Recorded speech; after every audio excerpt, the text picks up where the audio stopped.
Space, the final frontier.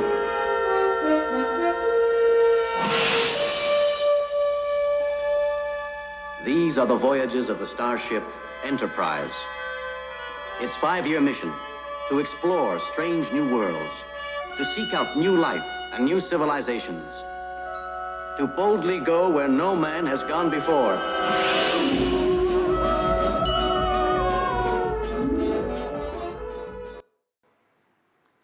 Okay, I think we all know that, especially the terminology, boldly go where no one has gone before, and I think the two presenters before us have boldly gone there. I'm only part way there, I'm only on the B of the boldly. Every day when we get up, I think we all go boldly on and into the future. We can't do anything but that. So if you bear with me, I'll try and go boldly into the new world of work with you. What I'm going to cover is blockchain technologies, very quickly, by the way. I'll try and do it quickly for you. Blockchain technologies, smart contracts, cash flow, instant pay, play packets, not pay packets. The technology likely to have the greatest impact on the next few decades has arrived.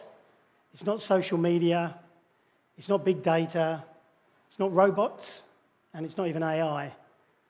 You'll be surprised to learn that it's the underlying technology of digital currencies, like Bitcoin.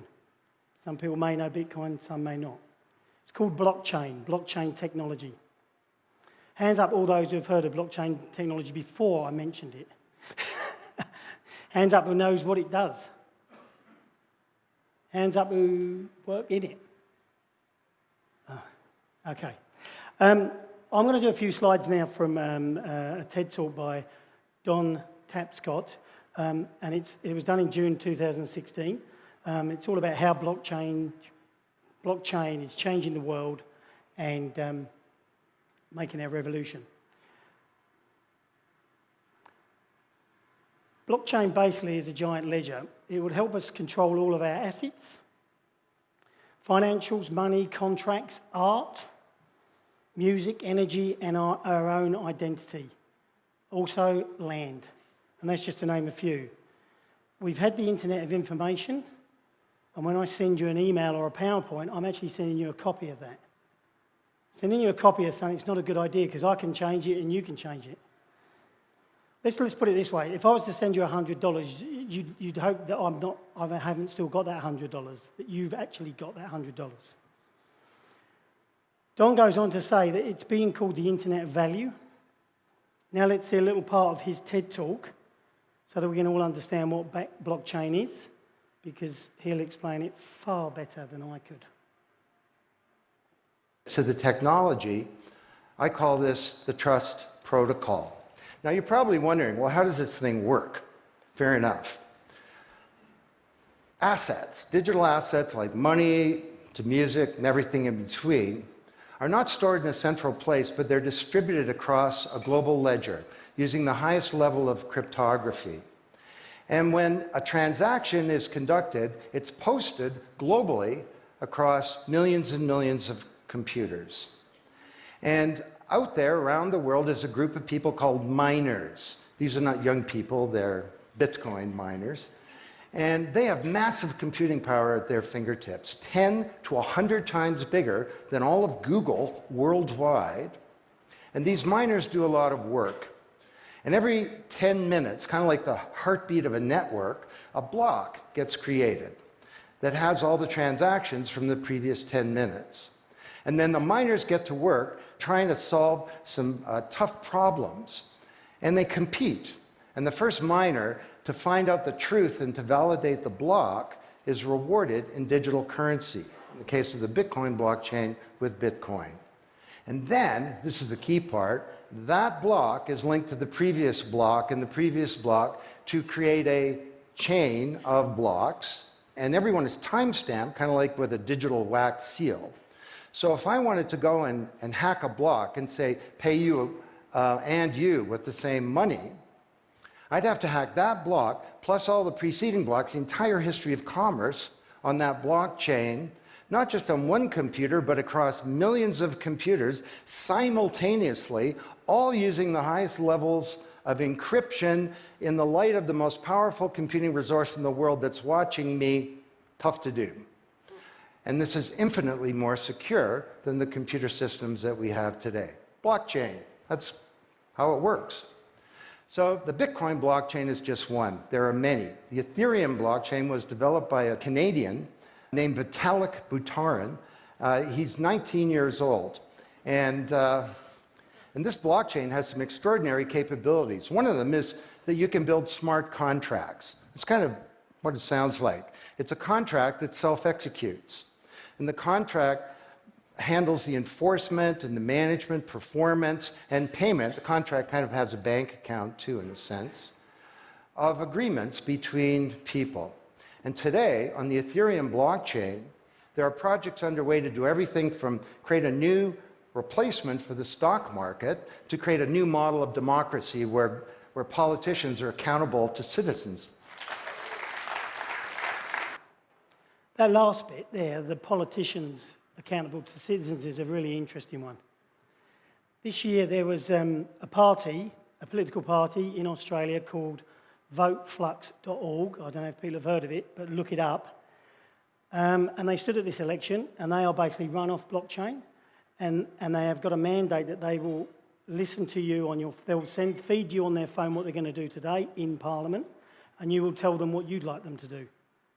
So they're actually going to start talking to the public and find out. So have a look at that. What he was talking about is already here. It's called voteflux.org.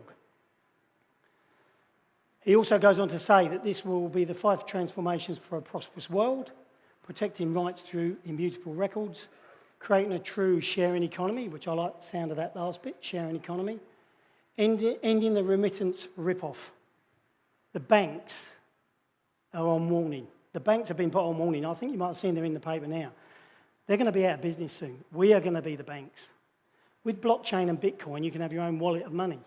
So we will become the banks. The banks better start thinking about what they're doing as a service for us, or else they're gone. They've been told both by the Bank of England and the federal state that they've got to start thinking about what they're there for. Enabling citizens to own and monetize their data and protect privacy. This is a cracking one. Music downloads now are becoming really clever.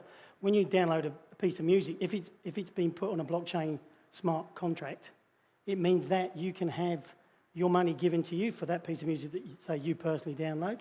You will be given a different contract automatically if you download it for a film or TV, and you will be paid the appropriate price. And it's all set in stone, this. I'll go a little bit more into this later on. And also ensuring compensation for the creators of value. Also, there's a little word there, protect privacy. We'll end up not having to fill out all these forms that we have to fill out at the moment. There will just be our forms there, and everybody will trust that when I press a button, that all my forms are going to you and all your forms are going to me.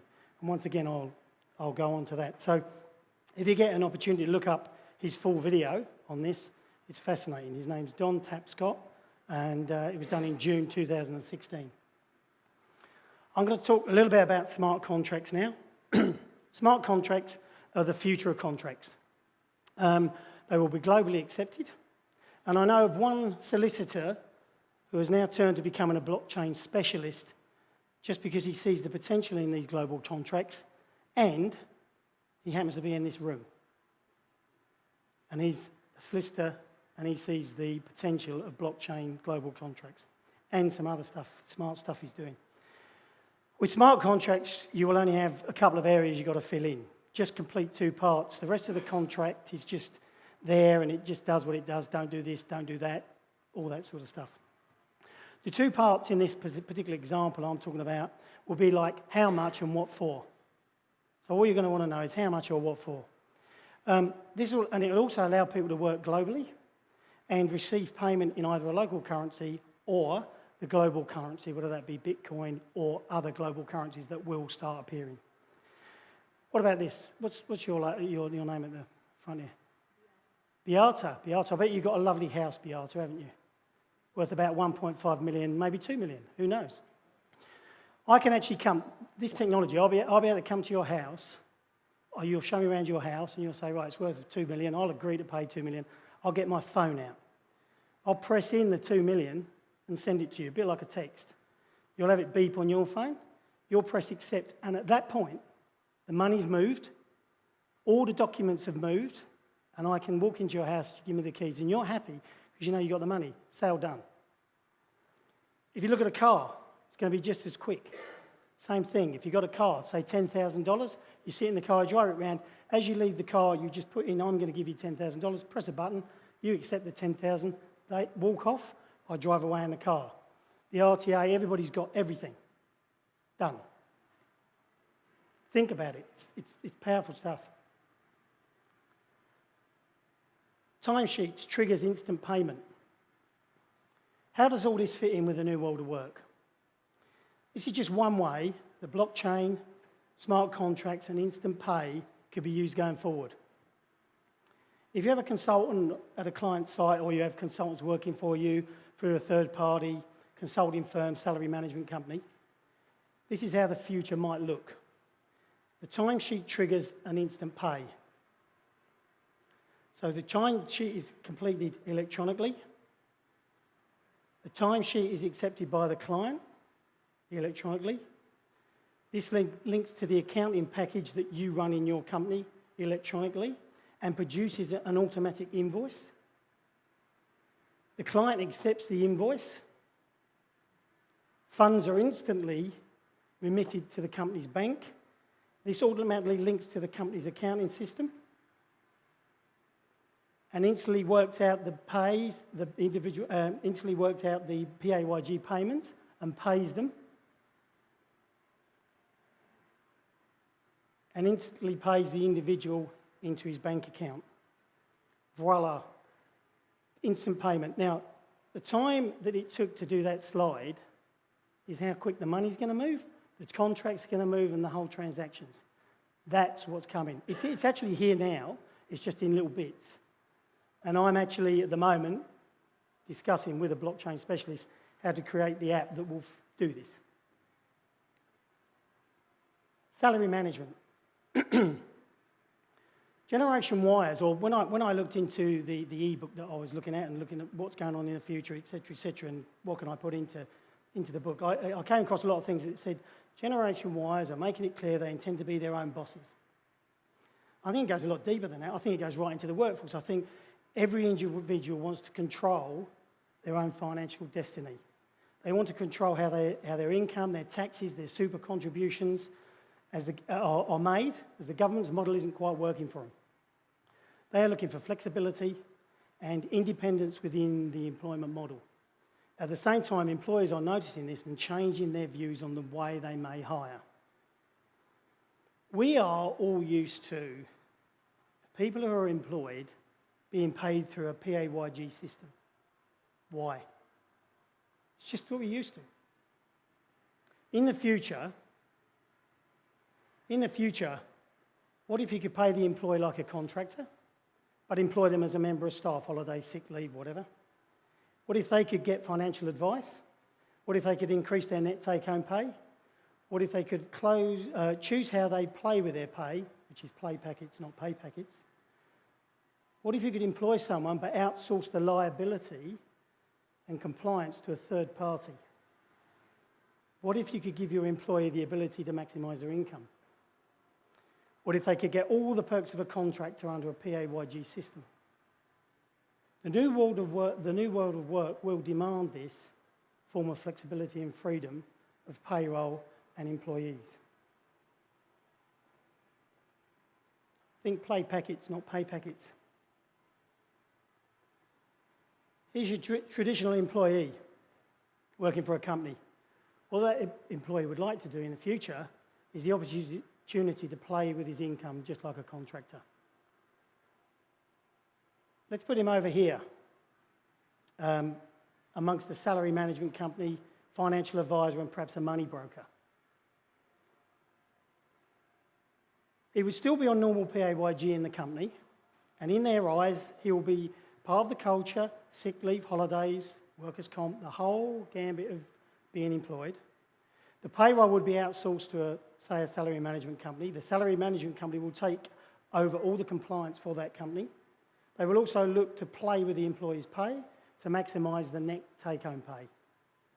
The employee will have the opportunity to talk to a financial advisor and also have a link to a money broker or whoever else the company wishes to put around him to assist him to maximise the use of the extra net income that he's going to be getting.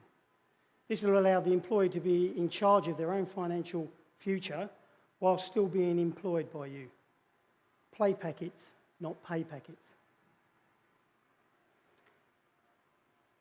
That was my quick run through of how blockchain technology, smart contracts, cash flow, instant pay and play packets, not pay packets, are working and will work in the future very quickly. And as you see, some of the stuff that Craig talked about and what you're talking about with Tesla, this is here now, it's coming fast, and businesses have to look at ways of being involved with it. So what we must all do is think outside the box, use technology, look at available outsourcing options to make that employee happier.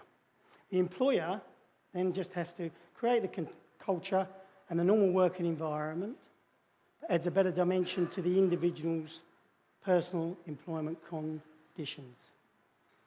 This and other people's global thoughts on the subject I've put together in my ebook. I've also got hard copies of the ebook as well. I would just like to thank you for listening to me with my small piece in amongst this new world of work.